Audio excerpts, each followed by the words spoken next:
On the morning of November 26, 2010, a frantic elderly woman stumbled into a police station in Suzhou, claiming she had found her daughter-in-law slaughtered.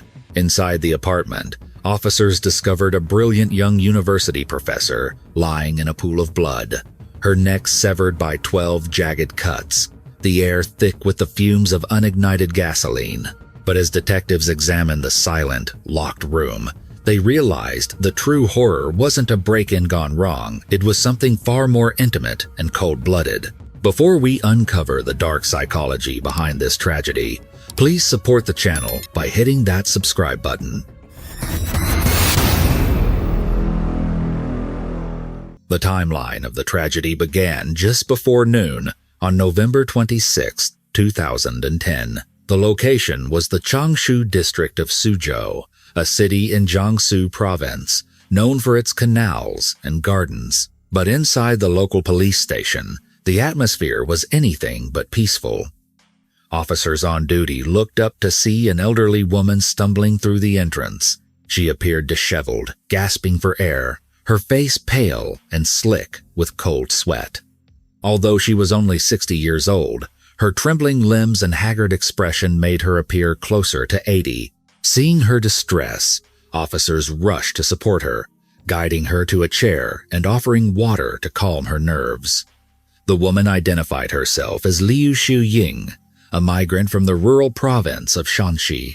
Through jagged breaths, she told the police a terrifying story. She claimed she had gone out to the market that morning with a neighbor. Upon returning home, she found the front door unlocked. Walking into the living room, she discovered her daughter-in-law brutally murdered in their own home on Qishan Road. The police immediately mobilized. A team of investigators, accompanied by Liu Shuying, rushed to the address. On the ride over, the elderly woman remained visibly shaken, weeping intermittently. However, when the police entered the apartment, the visceral reality of the crime scene silenced everyone. In the living room, a woman lay motionless on the floor. She was dressed in a cream-colored dress that was now heavily stained with crimson. The victim was identified as 31-year-old Shu Yili, a respected lecturer at the Changshu Institute of Technology. She lay on her back, her hair splayed out in a chaotic halo around her head, matted with blood. The forensic team immediately began their assessment. The brutality of the attack was concentrated entirely on the victim's neck. The medical examiner counted a total of 12 distinct cutting wounds. These were not the clean, deep slashes of a professional killer. They were messy, overlapping, and jagged. They crisscrossed the throat and scattered toward the ends of the neck. The depth of the wounds told a specific psychological story. They were shallow, indicating that the killer had not used overwhelming force in a single strike. Instead, the perpetrator had hacked at the victim repeatedly, requiring 12 separate motions to achieve the fatal result. The coroner determined that Shu Yili had died from acute blood loss caused by the multiple severing of the neck vessels. Based on body temperature and rigor mortis, the time of death was estimated to be between 8 and 9 o'clock that morning. But the blood was not the only disturbing element in the room. Overpowering the metallic scent of iron was the sharp chemical stench of gasoline. The smell radiated from the victim's body and the surrounding floor. In the corner of the room, investigators found an empty 5-liter plastic canister, roughly 1.3 gallons, lying on its side. The cap was found nearby. It appeared the killer had doused the body in fuel, likely intending to incinerate the crime scene and destroy all evidence. Yet, for reasons unknown, the fire was never lit. Perhaps the killer panicked, or perhaps their lighter failed. The intent to burn the body was clear, but the execution had been abandoned. Near the victim's head, pointing toward the west, lay the murder weapon, a kitchen knife with a blade approximately 8 inches long. It was coated in blood. When officers examined it, they realized it was a standard household tool, neither brand new nor particularly sharp. It showed signs of wear, suggesting it had been used for cooking for years. Detectives turned to the mother-in-law, Liu Shuying. "Is this your knife?" they asked. After squinting at the weapon, Liu nodded. She confirmed it was the kitchen knife she used every day to prepare meals. However, when asked about the gasoline canister, she shook her head vehemently. She claimed to have no idea where it came from or how it had entered her home.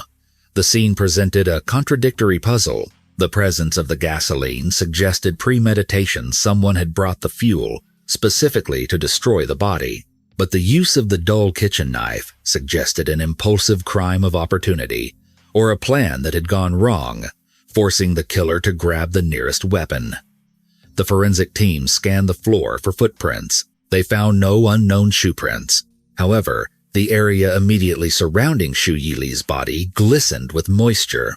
There were long, sweeping drag marks on the tiles, indicating someone had recently mopped the floor.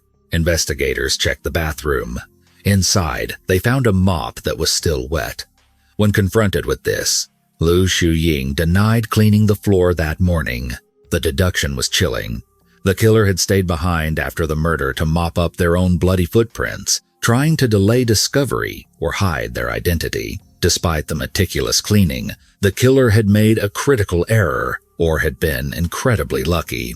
The forensic team dusted the mop handle, the knife handle, and the surface of the gasoline canister. They found nothing. No fingerprints. It was highly likely the perpetrator had worn gloves throughout the entire ordeal.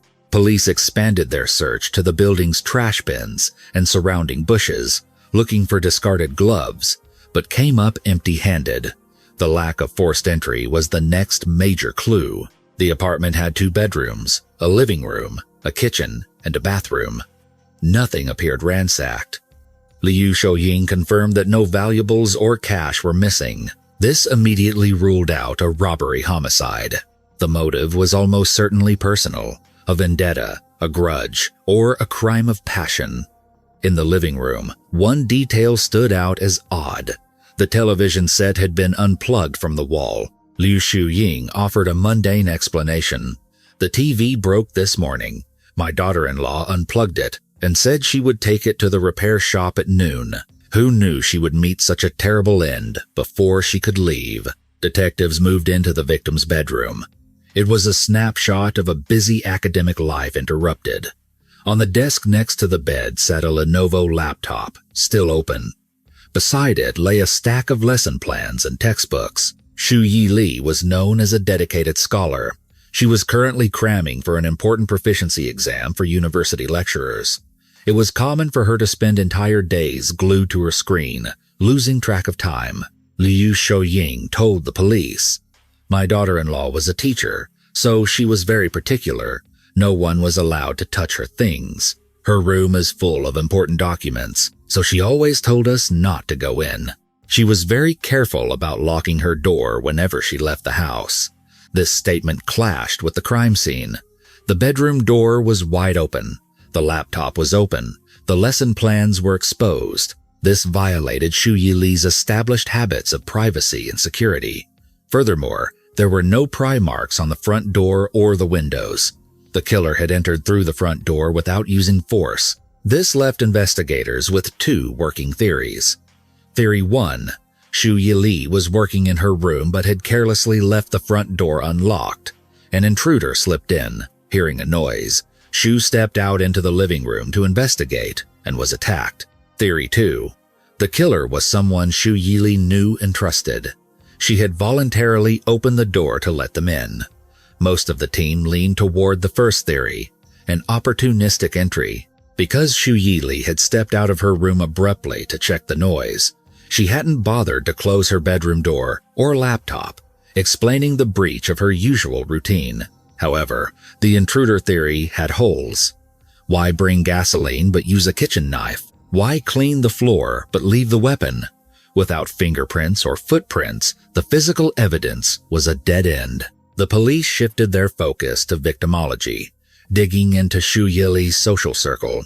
According to her mother-in-law, Xu Yili and her husband, Dong Gangbiao, were both academics at the same university. They were described as sociable and well-liked. Xu was serious and meticulous about her work, but maintained good relationships with her peers. Her circle consisted mostly of colleagues, childhood friends, and former classmates. Because of her intense workload, she rarely socialized with neighbors. Her husband, Dong Gangbiao, was described as intelligent and sharp, a man consumed by his career. He spent most of his days at the university and his evenings working at his desk.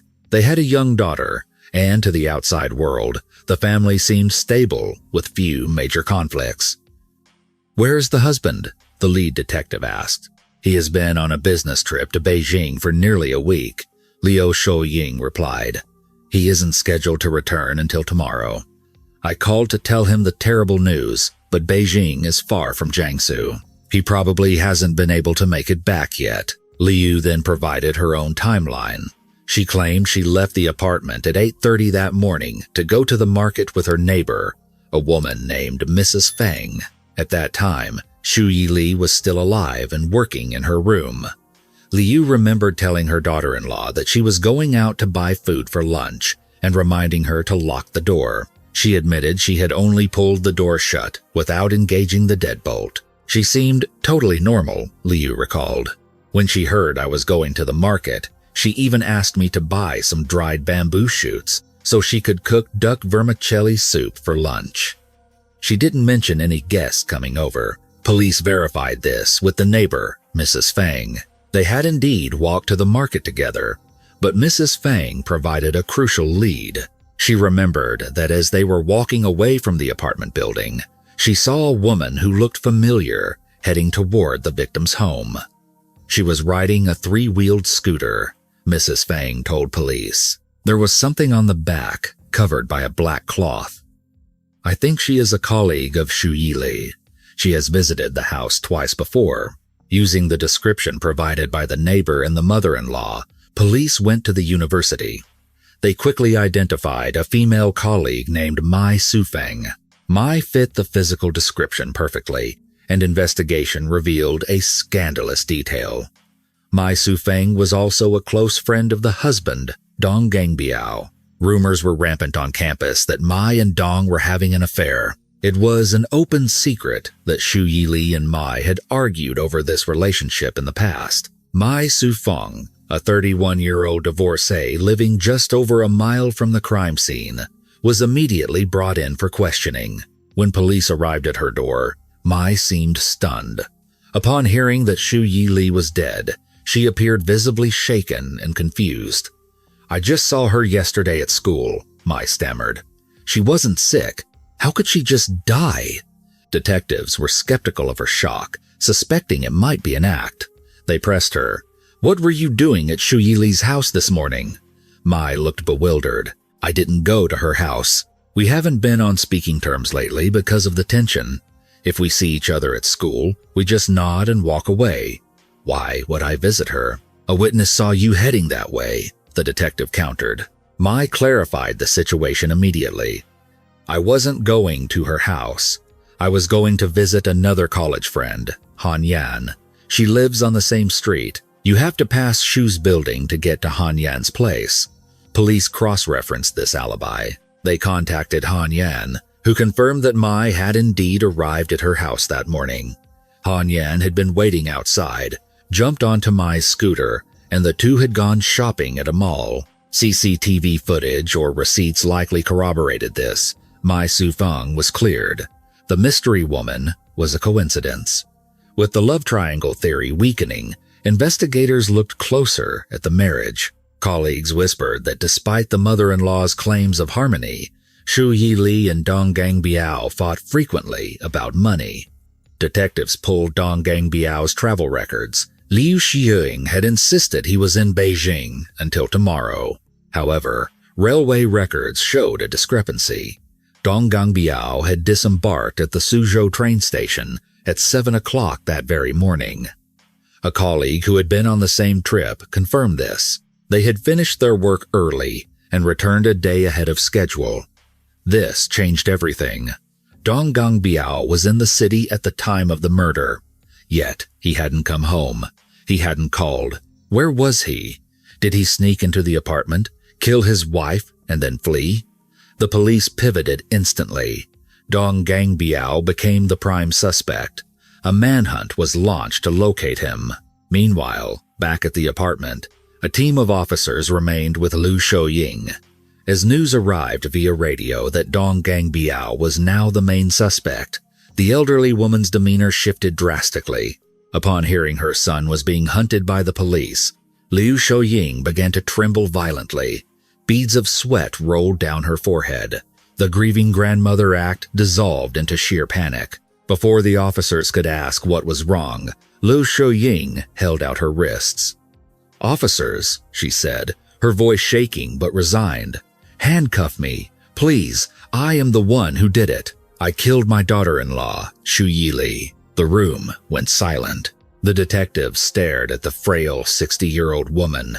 Was she covering for her son?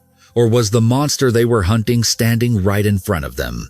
Liu Shouying began to speak, and the story she unraveled was not one of a sudden break-in, but of a slow-burning domestic nightmare that had been festering for years. The interrogation room was heavy with the weight of Liu Shouying's confession. What started as a frantic report of a break-in had dissolved into a chilling admission of matricide. However, as the 60-year-old woman began to speak, the detectives realized that the murder of Xu Yili was not a sudden explosion of violence. It was the final, inevitable collapse of a family structure built on deep-seated obsession, cultural clashes, and broken promises. To understand the brutality of the crime, the police had to look back at the lives of the three people involved. The victim, Xu Yili, was born in 1979 into a family of intellectuals in Changshu, a prosperous district within Suzhou, Jiangsu province. Her parents were both respected teachers who instilled in her the values of education and discipline. Although they were not exorbitantly wealthy, they were comfortable, and Yili grew up with the privileges of an urban, middle-class life. She was a brilliant child, known not just for her academic prowess, but for her kindness. Despite her family's status, she was never arrogant. She was the type of girl who tutored struggling classmates and volunteered her time. Throughout her youth, Xu Yili was the definition of a high achiever. In high school, she was admired by many, but her heart belonged to a classmate named Dai Lin. It was an innocent, budding romance, but Yili was pragmatic. She believed that their futures came first. She and Dai Lin made a pact to focus on their studies, agreeing that romance would wait until they had secured their places in the world. Her determination paid off. In the national college entrance exams, she achieved the highest score in her district and was accepted into the prestigious China University of Mining and Technology. Throughout her university years, Yili remained faithful to that high school promise. While other students dated and partied, she studied. She kept her heart reserved for Dai Lin, believing that once they both graduated, their real life together would begin. By 2005, at the young age of 26, she had already defended her doctoral dissertation. She returned to her hometown of Suzhou and accepted a position as a lecturer at the Changshu Institute of Technology. It was then that she reconnected with Dai Lin. He was still single, and the spark was still there. Finally, with their careers established, they decided to marry. It seemed like the perfect ending to a long wait, but fate was cruel. Just before the wedding, Dai Lin was killed in a catastrophic accident. The loss shattered Xu Yili. She had spent her entire youth preparing for a future that had vanished in an instant. She fell into a deep depression, losing the will to live. It was during this darkest period of her life that she met Dong Gangbiao. Dong Gangbiao appeared at the perfect moment. He was a colleague at the university, though they worked in different departments and had never crossed paths before. He found her at a moment of vulnerability. Some reports suggest he literally intervened when she was contemplating suicide, and he became her savior. Dong Gangbiao nursed her back to emotional health. He was patient, gentle, and seemingly selfless. He listened to her grief and offered a shoulder to cry on. To Yili, Dong Gangbiao seemed like a miracle, but to her parents and friends, he was a walking red flag. Dong Gangbiao came from a world entirely different from Xu Yili's. He was born into a destitute farming family in a mountainous region of Shanxi province, one of the poorest areas in the country. His parents had divorced when he was young, leaving him to be raised by his mother, Liu Shiying. He was the only man in the house, the sole focus of his mother's existence. In modern Chinese society, a man like Dong Gangbiao is often referred to as a phoenix man, a person who rises from a humble rural background like a phoenix from the ashes to establish himself in the big city. While their hard work is admirable, the term also carries a stigma. It often implies a man who is burdened by the heavy expectations of his rural relatives and who may have difficulty separating his new nuclear family from his original family unit. Dong Gangbiao was the pride of his village. He was the only person from his community to attend university, let alone become a professor. To get him there, his mother, Liu Shuying, had sacrificed everything. She had worked herself to the bone in the fields to pay his tuition. Dong knew this. He carried the weight of her sacrifice on his shoulders every day. He was not just living for himself. He was living to repay a debt of gratitude to his mother. Initially, Dong Gangbiao's interest in Xu Yili was born of pity. He saw a beautiful, broken woman and wanted to help. But as she recovered, that pity turned into attraction. He began to court her aggressively. He brought her water during lectures, sent her text messages checking on her health, and filled the void left by her late fiancé. Xu Yili, emotionally fragile and grateful for his kindness, began to rely on him. She saw a man who was warm, attentive, and seemingly safe. Despite her initial resolve to stay single forever after Dailin's death, Dong Gangbiao's persistence wore her down. They began dating. However, when Yi Li introduced Dong to her parents, the reaction was immediate and negative. Her parents, being practical educators, saw the vast chasm between their backgrounds. In Chinese culture, there is a concept known as men dang hu dui, which roughly translates to doors perfectly matched. It means that for a marriage to be successful, the families should have similar social, economic, and educational status. Xu Yili's parents warned her. They pointed out that Dong Gangbiao's family situation was complicated. He had a mother who had been married and divorced 3 times, a woman known for her harsh, feudal mindset. They feared that Yili, a girl raised in a liberal, urban environment, would never be able to cope with such a complex family dynamic. Colleagues at the university also whispered warnings. They saw past Dong's gentle facade. They described him as a man with a deep inferiority complex, masked by silence.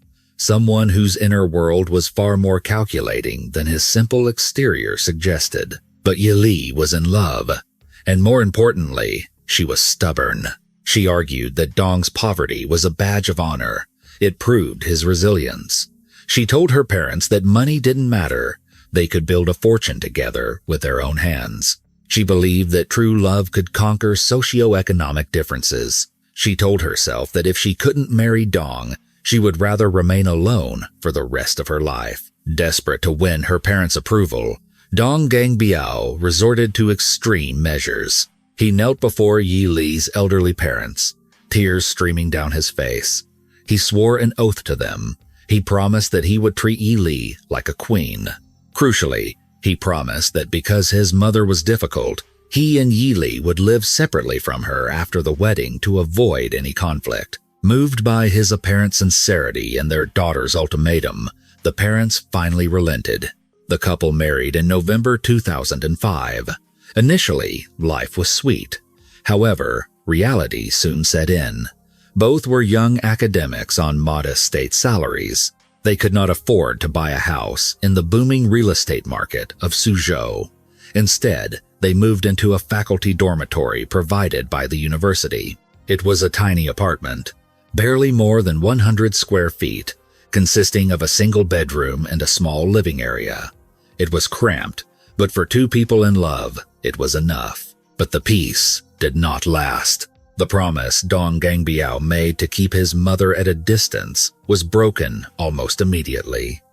Liu Shouying, the mother-in-law, was not content to stay in rural Shanxi. She felt that her son was her property.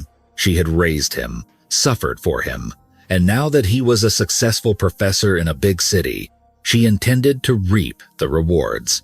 She viewed Xu Yili not as a daughter-in-law to be cherished, but as a rival who had stolen her son's affection.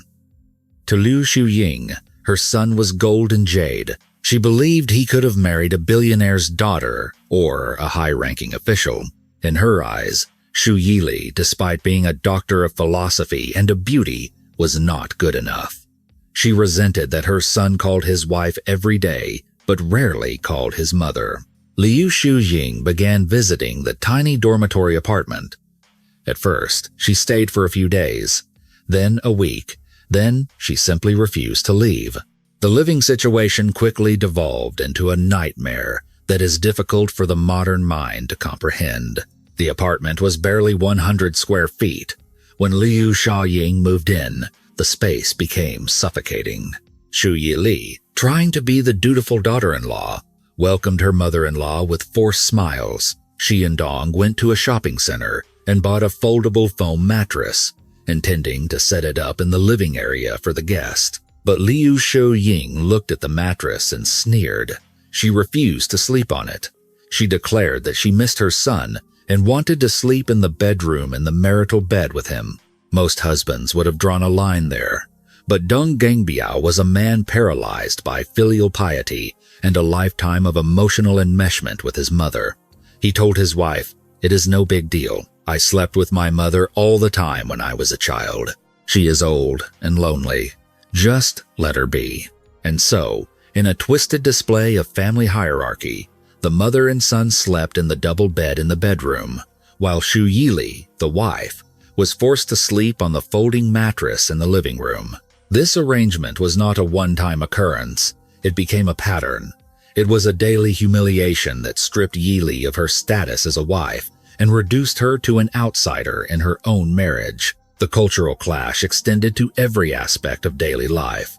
Liu Shouying retained the habits of her rural upbringing, which clashed violently with Yili's urban hygiene standards. Liu would use the toilet and refuse to flush to save water. She would throw garbage directly onto the floor rather than into a bin. If Yili gently suggested using the trash can, Liu would explode into a tantrum, crying and screaming that she was being bullied or threatened to commit suicide. She acted like a petulant child, using emotional blackmail to dominate the household. Liu Shouying held on to a feudal belief system. Men earn money, women serve the men. Yet, Yili was a modern career woman who earned her own salary and had her own professional ambitions. Liu resented this independence.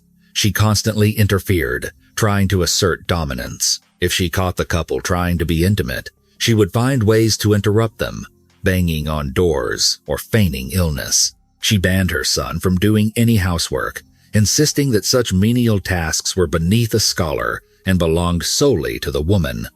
She took over the kitchen, but she weaponized the cooking. She knew Yili hated green onions, so she put green onions in every single dish. She knew Yili had certain allergies, yet those allergens would mysteriously appear in the dinner night after night. When Yili couldn't eat the food, she would quietly make herself instant noodles. Dong Gangbiao, witnessing his wife wasting away, would sometimes softly ask his mother to cook something Yili liked. Li Shouying would instantly twist the narrative, accusing Yili of whispering poison in her son's ear and turning him against his own mother.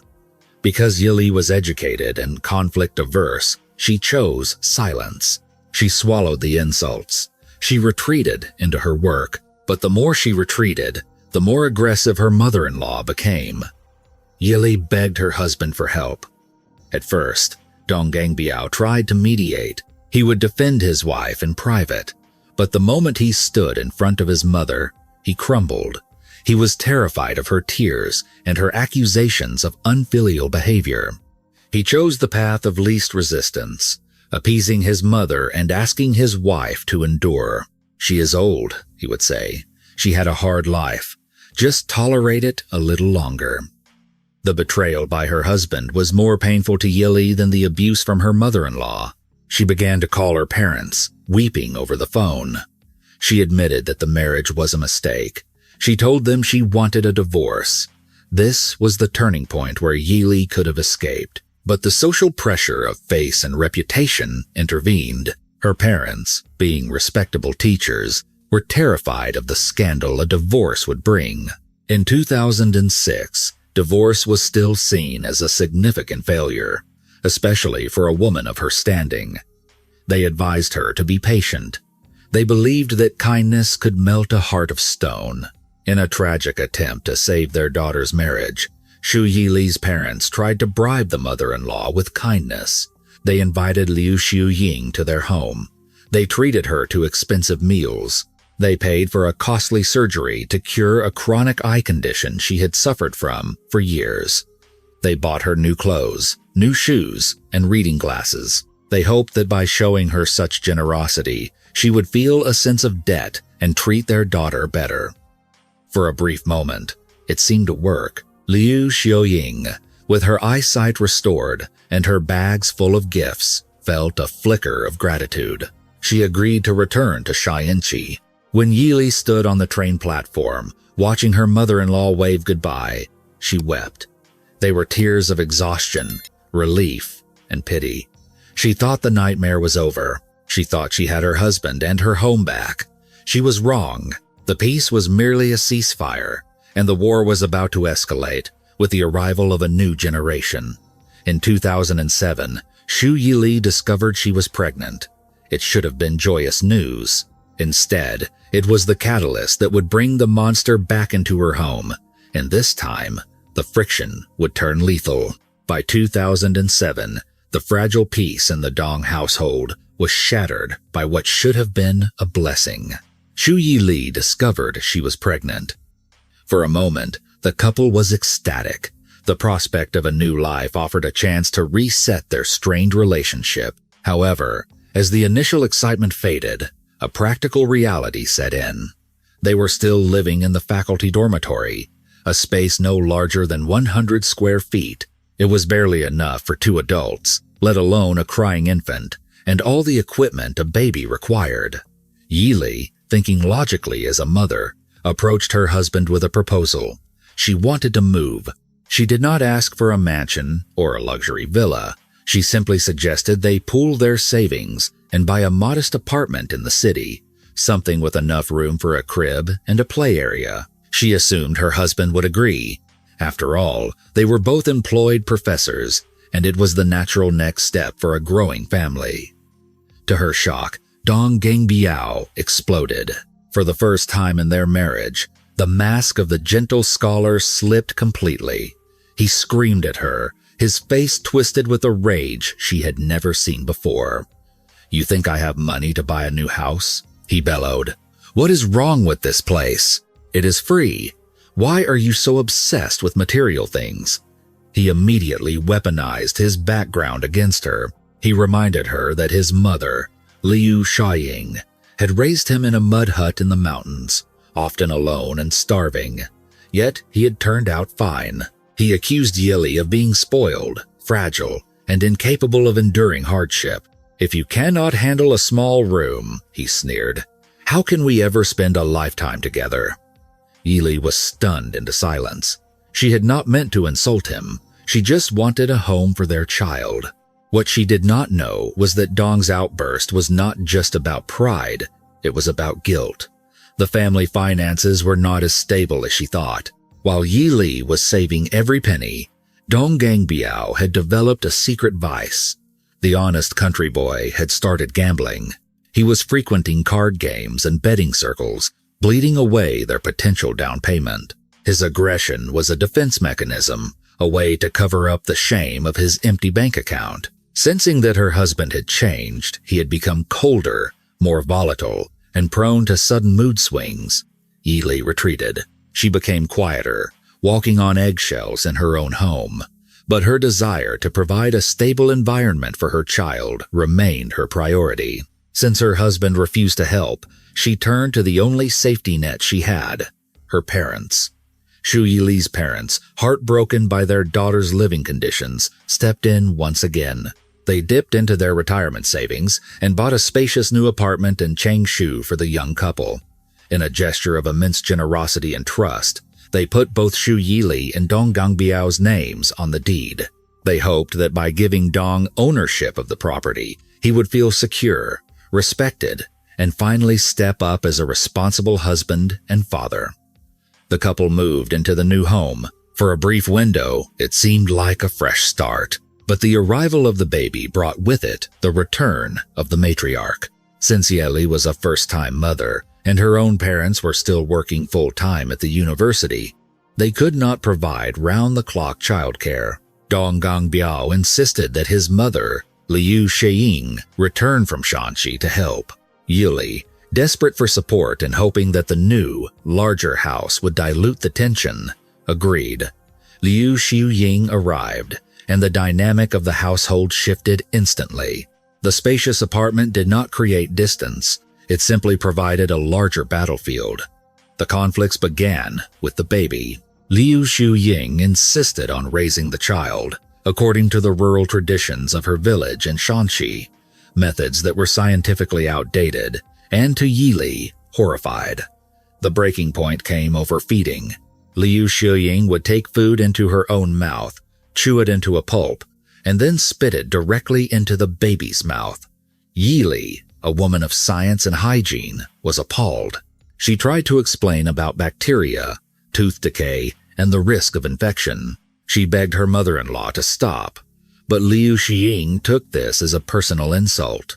She claimed that this was how she had raised Dong Gangbiao, and he was a university professor. "Are you saying my mouth is dirty?" she would scream. "Are you saying I am poisoning my grandson?" When Yili turned to her husband for support, she found a wall. After the birth of their son, Dong Gangbiao's attitude toward his wife had undergone a terrifying transformation. He no longer tried to mediate. In every argument, regardless of logic or facts, he sided with his mother. He had convinced himself of a twisted narrative. His mother had suffered for decades to create him, while his wife was just a privileged girl who complained too much. If Yili cried, he ignored her. If Liu Shiying cried, he panicked. He began to gaslight Yili, telling her that she was the problem, that she was too rigid, too arrogant, and too demanding. Under the crushing weight of a hostile home and a newborn baby, Yili began to crumble. She showed signs of severe postpartum depression.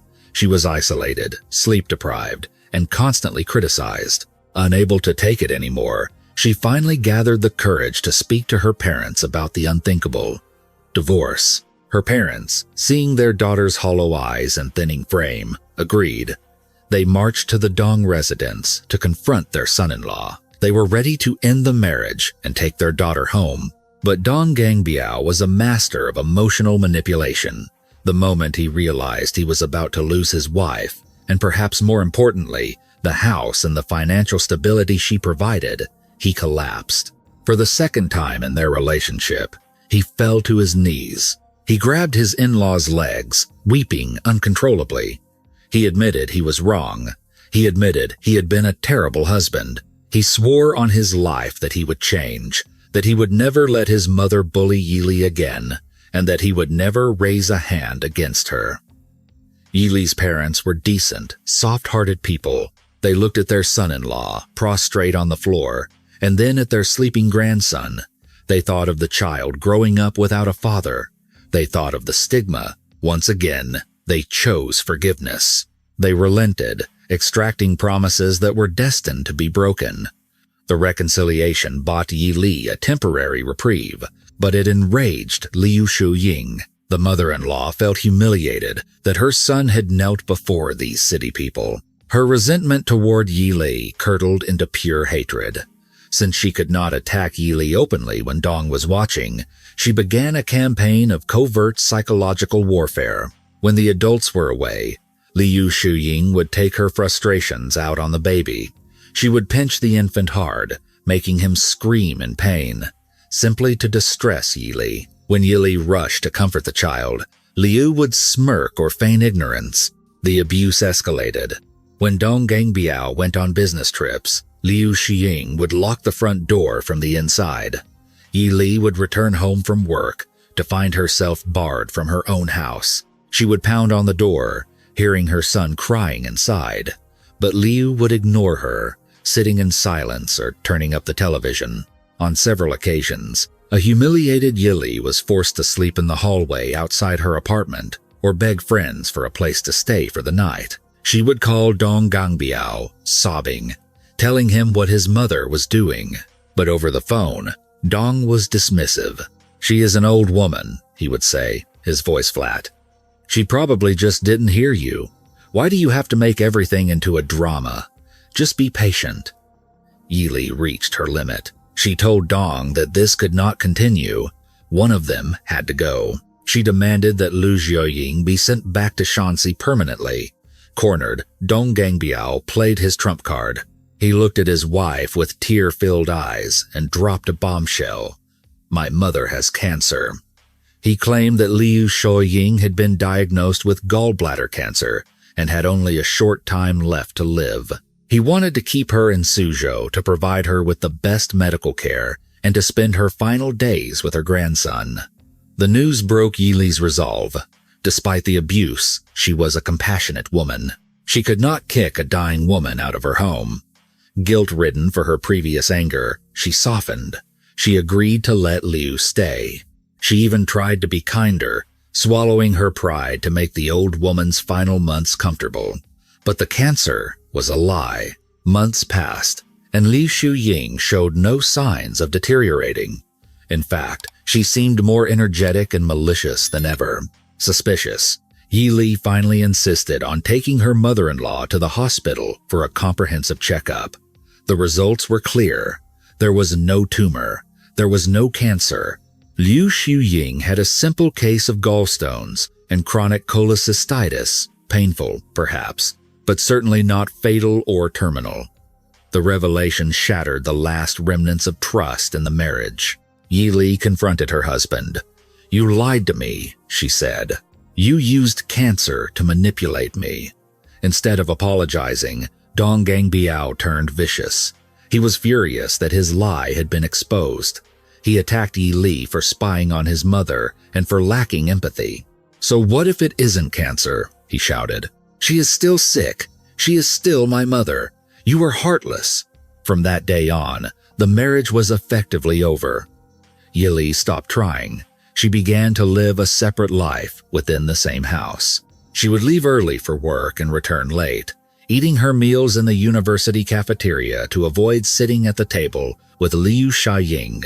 She retreated into her study, locking the door, burying herself in her research and her lesson plans. She became a ghost in her own home, but her silence did not protect her. In the twisted mind of Liu Xiaoying, Yi Li's avoidance was not self-preservation. It was an act of war. The mother-in-law began to concoct paranoid delusions. She convinced herself that Yi Li was having an affair. She told herself that Yi Li was plotting to divorce Dong and take the house that her son's name was on. Liu Xiaoying decided that she had to protect her son's future. In her warped worldview, Yi Li was the obstacle preventing Dong Gangbiao from having the life he deserved. If Yi Li were gone, Dong would keep the house, keep the son, and could marry a better wife, perhaps someone from their village who would respect her. The thought of murder did not appear in a flash of anger. It grew like a tumor. It became a plan. On November 11th, 2010, just 2 weeks before the murder, Liu Xiaoying walked to a local gas station. She carried a 5-liter plastic canister. She filled it with gasoline. She did not own a car. She did not own a generator. She brought the canister back to the apartment and hid it in a corner, waiting for the right moment. The opportunity arrived on November 26th. Dong Gangbiao was away on a business trip. Yi Li had sent their son to stay with her parents, so she could focus on studying for her upcoming lecturer's exam. The house was quiet. It was just the two of them. That morning, Yi Li was stressed. The exam was crucial for her career. She was sitting in her room, trying to concentrate on her books. But outside in the living room, Liu Xiaoying turned the television volume up to the maximum level. The noise blared through the thin walls, shaking the floorboards. Yi Li tried to ignore it, but the sound was deafening. She walked out of her room, her patience frayed. She asked her mother-in-law to turn it down. Liu Xiaoying didn't even look at her. She sat on the sofa, eyes glued to the screen, a smirk playing on her lips. Trembling with frustration, Yi Li walked over to the television and pulled the plug from the wall. The room plunged into silence. "I cannot study like this," Yi Li said, her voice shaking. "I am going out to eat with friends. I cannot stay here." She turned to leave. She wanted to escape the toxicity, to breathe fresh air, but she never made it to the door. Liu Xiaoying leaped from the sofa. "You are not going anywhere," she screamed. She blocked the doorway, her small frame fueled by a manic energy. The old woman ran to the kitchen. She did not grab a pot or a pan. She grabbed the canister of gasoline she had purchased 15 days earlier. She unscrewed the cap. The pungent chemical smell of gasoline hit the air before Xu Yili could even process what was happening. In one violent motion, Liu Xiaoying swung the plastic canister, dousing her daughter-in-law in fuel. The liquid splashed over Yi Li's face, stinging her eyes and soaking into her clothes and hair. The shock was absolute. Yi Li gasped, instinctively bringing her hands to her face to wipe away the stinging fluid, her vision blurring in the sudden chaos. Blind and disoriented, Yi Li stumbled backward. Her feet lost traction on the slick, gasoline-covered floor tiles. She crashed heavily to the ground, the breath knocked out of her. She likely expected the flick of a lighter. She likely thought she was about to burn. But Liu Xiaoying had abandoned the fire plan. The old woman did not reach for a match. She reached for the kitchen knife she had hidden nearby. As Yi Li lay prone on the floor, struggling to clear her vision, her mother-in-law descended upon her with a ferocity that defied her age. Liu Xiaoying pinned Yi Li down. The attack that followed was messy, desperate, and prolonged. The medical examiner's report would later detail 12 separate cutting wounds to the neck. Because Liu lacked the physical strength to deliver a single, fatal severing blow, she had to hack at the victim repeatedly. Yi Li, stunned by the fall and the fumes, could not fight off the woman who had lived in her house, eaten her food, and tormented her for years. Within moments, the brilliant scholar, the loving mother, and the hopeful wife bled to death on her living room floor. The silence that followed the violence was chilling. Standing over the body of her daughter-in-law, Liu Xiaoying did not panic. She did not scream. Instead, she began to execute a cleanup operation with the cold calculation of a professional. She peeled off her gasoline-soaked gloves. This explained why investigators would later find no fingerprints on the knife or the canister. She took the gloves to the back of the house and buried them in the soil, ensuring they would not be easily found. She then stripped off her own clothes, which were likely splattered with blood and fuel, and washed herself thoroughly in the bathroom. She dressed in a fresh set of clothes, composing herself to look like the harmless grandmother the world thought she was. Returning to the living room, she saw the bloody footprints and the gasoline pooling around the body. She grabbed the mop and began to wipe the floor around the corpse. She cleaned away her own tracks, leaving only the wet drag marks that would later puzzle the police. She purposely left the knife and the canister, perhaps realizing that removing them would look suspicious. Or perhaps she simply ran out of time. At 8:30 that morning, the killer walked out the front door. She pulled it shut, leaving it unlocked to support her break-in narrative. She walked to her neighbor Mrs. Fang's house and calmly asked if she wanted to go to the market. For the next hour, she shopped for vegetables and chatted about lunch, creating a perfect alibi. When they returned, Liu Xiaoying performed her final act. She walked into the apartment, discovered the body, and unleashed a wail of grief that fooled the neighbors and the initial responding officers. Back in the interrogation room, the detectives listened to this confession in stunned silence.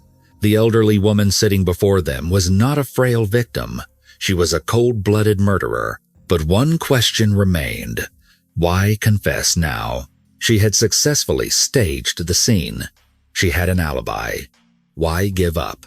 Liu Shuying looked at the officers and gave the only reason that mattered to her. "I heard you were suspecting my son," she said. "I could not let him be ruined."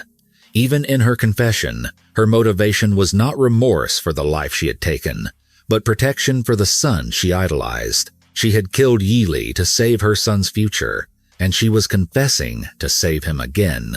This revelation turned the spotlight back to Dong Gangbiao. The police demanded to know where he had been. If he arrived at the station at 7 o'clock in the morning, why had he not come home?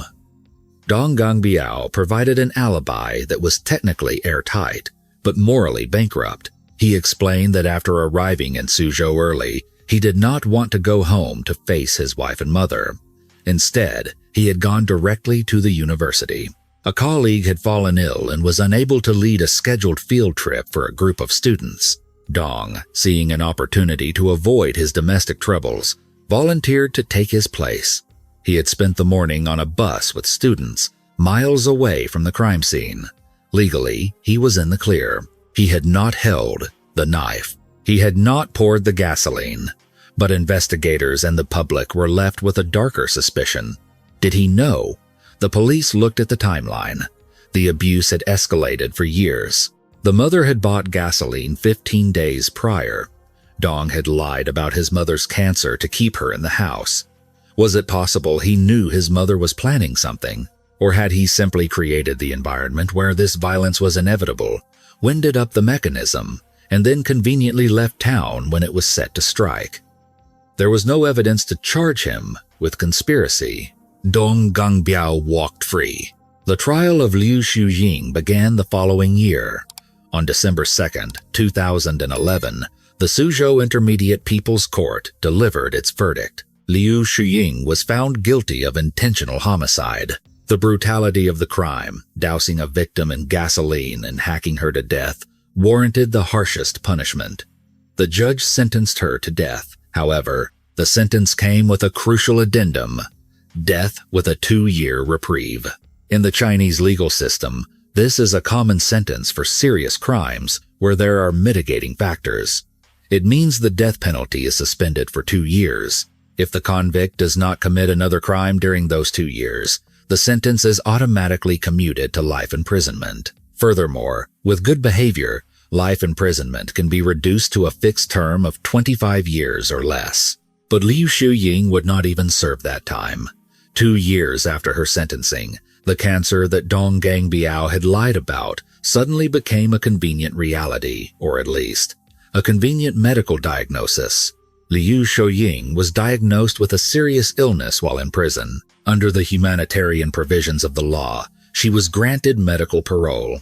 The woman who had slaughtered her daughter-in-law was released from prison to receive treatment. She returned to the care of her family. And what of the grieving husband, Dong Gangbiao? His behavior following the murder of his wife solidified the public's outrage. During the trial, the court required a victim impact statement or a letter of forgiveness from the victim's family. In a typical case, this would come from the victim's parents. But legally, the husband is also a representative of the victim's family. Dong Gangbiao, acting as the representative of his murdered wife, wrote a letter to the court pleading for leniency for the murderer, his mother. He argued that she was old, that she was uneducated, and that she had acted out of a misguided love for him. His plea was instrumental in securing the suspended death sentence rather than an immediate execution. He did not mourn Xu Yili. He did not honor the woman who had bought him a house, borne him a son, and supported his career. Instead, he moved on with a speed that was nothing short of insulting. Shortly after the trial, Dong Gangbiao took full possession of the apartment, the same apartment Xu Yili's parents had paid for. Because Yi Li was dead and he was her legal spouse, he inherited her share of the property. The parents of the victim, who had lost their only daughter, watched as the man who made her life miserable took ownership of her legacy. Not long after the dust settled, Dong Gangbiao began dating again. He remarried quickly. He brought a new wife into the home where Yi Li had been murdered. He started a new life, erasing the memory of the woman who had died so he could have it all. The tragedy of Xu Yili is a stark reminder of the dangers hidden within the complexities of marriage and family dynamics. It is a story about the Phoenix Man phenomenon, where the pressure to uplift a rural family crushes the modern nuclear unit. It is a story about a mother's toxic, possessive love that viewed a daughter-in-law not as a human being, but as an obstacle to be removed. In the end, Liu Xiuying spent only a few years behind bars. Dong Gangbiao kept his job, his freedom, and the house. Xu Yili, the brilliant scholar who just wanted a peaceful home for her child, lost everything. Justice, in this case, was not just blind, it was absent. This case leaves us with a heavy sense of unresolved anger. It forces us to ask difficult questions about the legal system and the definition of complicity. While Dong Gangbiao never held the knife, his lies and his refusal to protect his wife created the pressure cooker that led to this explosion of violence. What do you think? Does a husband who enables his mother's abuse bear moral responsibility for the outcome? And what do you make of a legal system that allows a killer to be paroled so quickly? Let us know your thoughts in the comments below. If you found this deep dive compelling, please like the video and subscribe to the channel for more investigations into the world's most shocking true crime cases. Stay safe and see you in the next one.